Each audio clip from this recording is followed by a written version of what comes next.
भागवत जी में तो बहुत गहरे वर्णन है, पर देवी भागवत में कृष्ण के विषय में कुछ संक्षेप वर्णन है। इसके बाद का वर्णन ऐसा आता है, उनका ब्याह हो गया, उनको बेटा हो गया, और उनका बेटा जो है उसकी चोरी हो गई। चोर के बेटे को कोई चोर चुरा ले गया। कौन चुरा ले गया? राक्षस। क्यों? क्योंकि उसको ये था कि मैं कृष्ण को अब चैन से न रहने दूँ। संतान से बहुत मोह होता है, संतान को कुछ हो जाए ना तो सहन नहीं होता। तो रुक्मणी जी बहुत विलाप करने लगी, प्रद्युम्न गायब हो गया, प्रद्युम्न गायब हो गया, उनका बेटा।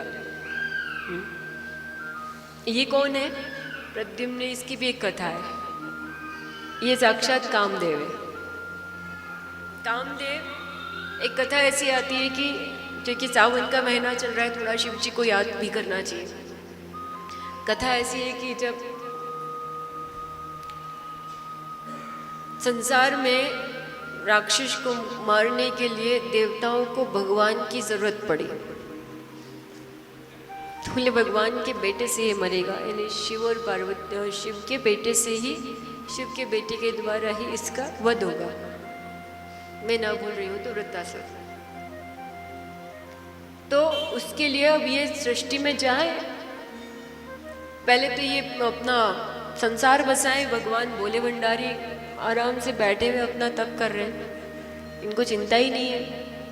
तो उनको उस चीज़ से हटाने के लिए, तप उनका भंग करने के लिए सब देवताओं ने कामदेव को चुन लिया।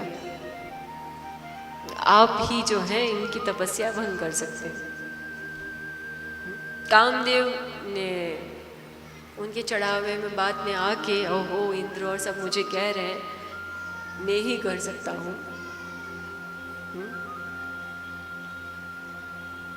बड़ाई प्रशंसा ज़्यादा कर दो ना तो खतरनाक होती है। कुछ लोगों को इसका बहुत चस्का लग जाता है, उन्हें प्रशंसा ना मिले तो उन्हें दुख होता है बहुत। हमारे जैसा कोई डांटने वाला मिल जाए तो सहन ही नहीं होता है।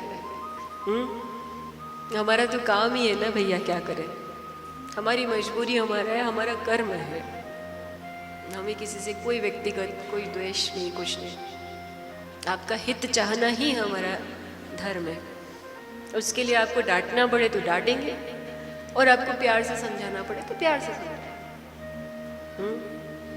क्योंकि माँ है और ऋषि है, ये ऋषि की गद्दी है, ऋषि है, ऋषियों का काम है माँ की तरह किसी भी प्रकार से आपका भला कर दे। किसी भी प्रकार से आप भक्ति में लग जाओ, भगवान में लग जाओ, अभिमान आपका छूट जाए और ये फालतू की चीज़ों से दूर हो जाओ, आपका कल्याण हो जाए।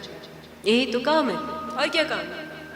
इसके लिए तो हमने अपना गृहस्थी अपना नहीं बसाया कि नहीं चलो सबका अपना तो सब कर लेते हैं। कोई तो ऐसा जो बाकी सबके लिए भी सोचे।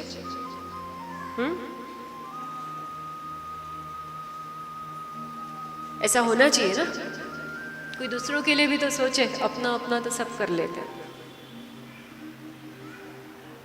जब संसार छोड़ के इंसान फिर जब भगवान के पास जाता है ना, तो भगवान उसको बोलते हैं कि जाओ अब मेरे बनाई हुई सृष्टि का लिए कुछ करो। तो दूसरे के लिए करते हैं, उसके बाद करना भी चाहिए, आप लोगों को भी करना चाहिए। तो कामदेव की बहुत प्रशंसा कर दी, बड़ा चढ़ा दिया, और कामदेव ने तीर चला दिए। कामदेव के तीर यानी चारों तरफ सृष्टि में फूल आ गए। जैसे बसंत आती है, जैसे बसंत पंचमी है, वही वो समय है। अंग्रेजी लोग इसे कहते हैं वैलेंटाइन डे, हम लोग कहते हैं बसंत पंचमी। इस दिन क्या करते हैं, सरस्वती की पूजा करते हैं कि भैया काम कितना ही आसपास हो, बुद्धि सही बनी रहे। तो भगवती सरस्वती का पूजन करते हैं उस समय। बुद्धि बनी रही तो, बुद्धि भ्रष्ट तो सब भ्रष्ट, बुद्धि सही तो सब सही। तो इसलिए उस दिन हम लोग सरस्वती की पूजा करते हैं। तो भगवान ने कामदेव को अपना तीसरा नेत्र खोल के भस्म कर दिया। रति रोने लगी, कामदेव की पत्नी, अरे आपका जो सावन संवार कर लेता है उसको आप अच्छा पति दे देते हो। जो आपका संवार का व्रत कर लेता है, जो आपके प्रदोष के व्रत कर लेता है, उसको आप क्या क्या नहीं बना देते हो। प्रदोष के व्रत में ब्राह्मण की कथा आती है, राजपाट दिला देते हो। और आपने मेरे पति को मार दिया, जो आप सौभाग्य देने वाले हो। हाँ, वो आप सौभाग्य का हनन कैसे कर सकते हो? किसी का सौभाग्य कैसे छीन सकते हो? किसी को वैधव्य कैसे दे सकते हो? किसी को विधवा कैसे बना सकते हो? ये भोले भंडारी आपका काम नहीं है ये। आपका डिपार्टमेंट तो क्या है? सावन सोमवार करो तो पति अच्छा मिलेगा, और पति है तो वो अच्छा बना रहेगा, उसके लिए भी करना चाहिए।